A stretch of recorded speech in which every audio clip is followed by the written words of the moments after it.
Hey everybody, welcome back to Modern Randy. I am Randy. As always, if you like what I'm doing, feel free to leave a like.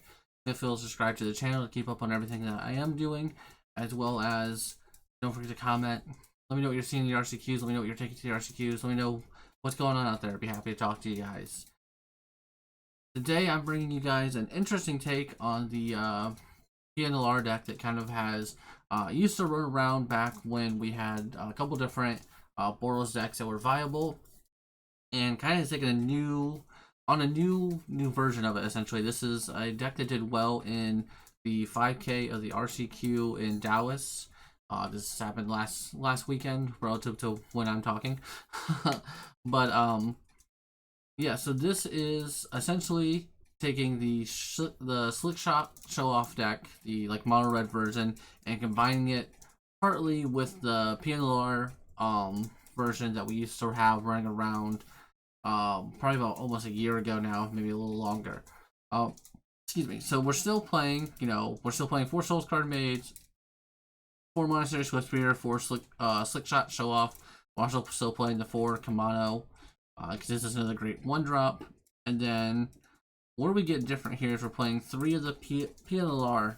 So for anybody who doesn't remember, she's a legendary creature, 2/3 for a red and a white. Thopters you control have haste, and then whenever you play a land from exile or cast a spell from exile, create a 1/1 colorless Thopter artifact creature token with flying. So to go along with that, we're playing 3 Rend Resolve, so we get to exile the top 2 cards of our library, then to the end of next turn, you may play those cards. Same thing with Reckless Impulse. This is exactly the same thing as Rend Resolve. So those are our big ways of exiling cards, and we're going to play them from exile, or play them from exile, and trigger our Pia, make 1/1s, as well as these also still pump up our 2 prowess triggers, and then our slick shot trigger as well. And then we're also still playing 4 Play with Fire for the burn. We're also have 2 lightning helixes here as well, and then we have 4 Chain to the Rocks as kind of our removal for pretty much any problematic creature, right? This answers pretty much anything that we could be worried about. And then, unlike the rest of the show-off decks, we are a little bit bigger with 4 Showdown of the Skulls. So this is an enchantment saga for 2, a red and a white.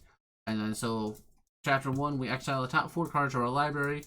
Until the end of your next turn, you may play those cards. Then we have chapter 2 and 3 is whenever you cast a spell this turn, put a +1/+1 counter on target creature you control. So this essentially lets us dig 4 cards deep into our deck, and then turn 2 and 3 afterwards, we're going to be putting +1/+1 counters on all our creatures for any spell we cast.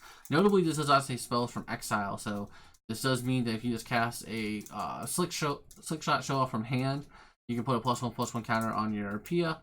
If you cast a Play with Fire, you're going to do 2 damage, put a +1/+1 counter on any creature you have already, things like that. So it is just a way to kind of go a little bit bigger, give a little more longevity to this deck. I know that is kind of some of the problems I've seen with the show-off decks, is that they need to be very fast, they need to be finishing fast, and when you play that elongated game, it's not the best for what you want to see, right? Like, that's not what's, like, you're not happy you're playing this longer game.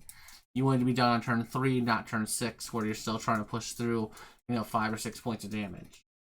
But obviously his deck did well to some degree, because it was able to get a top 8 finish in the 5K RCQ. So something to be looking at. This might be a new way, or might be how Slick Shot decks evolve.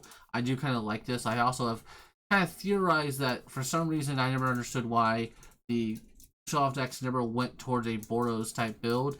Lightning Helix is an amazing card. It helps you win, especially when we had a bunch of like all the Slick Shot decks for playing at one point in time. Like, Lightning Helix is a great card to have in that matchup where you're able to gain 3 life and kill a creature.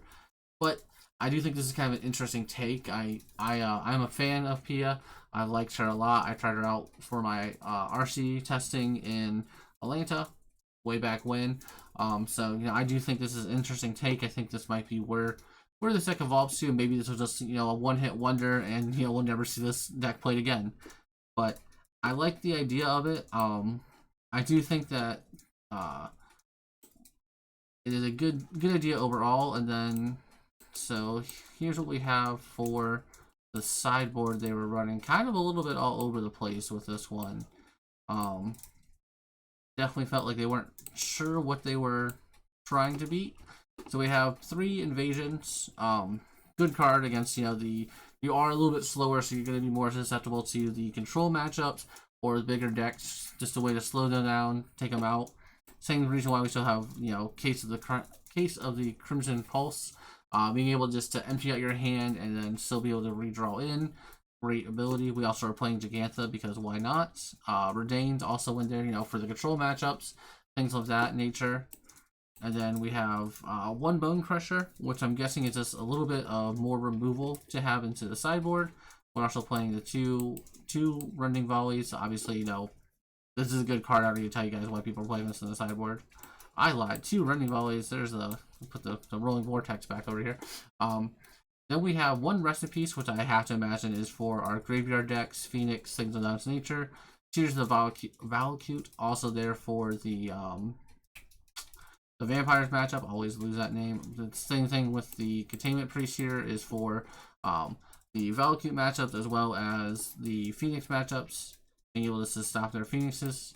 We have 1 Authority of Councils. I have to imagine this is just for the aggro decks and things of that nature. Just being able to kind of like tip it a little bit into your favor, as well as just being able to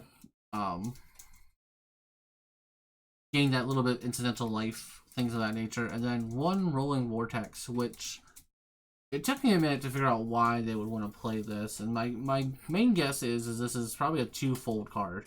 Maybe they had saw some Angel players there and knew that like you can't beat Angels when you're playing any kind of red deck. Angels just gains way too much life. So it could be for something like Zone Natures or just to stop the life gain in general. And I'm guessing this is also for the Bring to Light deck, perhaps. Being able to turn off their Bring to Lights. Because he just says when a player casts a spell if no mana was spent, cast that spell, it deals 5 damage to that player. So just being able to turn off their Bring to Lights essentially could be huge. Outside of that, I'm not too sure why you're playing Rolling Vortex. I'm guessing it's more for just the incidental ping and being able to turn off life gain at a moment's notice. If you guys have any better ideas than that, let me know. But yeah, like I said, sideboard seems a little bit all over the place. We can probably refine this a little bit. A lot of like, you know, 1-ofs and such in here. But I do think this is an interesting take. I think it's a new way to play these Slickshot decks. And it might be a good way moving forward, honestly. I mean, this does give you a lot of different card draw with it, which is kind of one of the many problems I think the show-off decks have, is that they run out of gas very fast, and if you're not killing them by the time you're running out of cards, it can be hard to close out those last, you know, 2, 3, 4 points of damage that you need. But it is something I like to see. I like people who are innovating on this. I like people who are taking something, and obviously, you know, this guy did well enough to get in top 8 finish.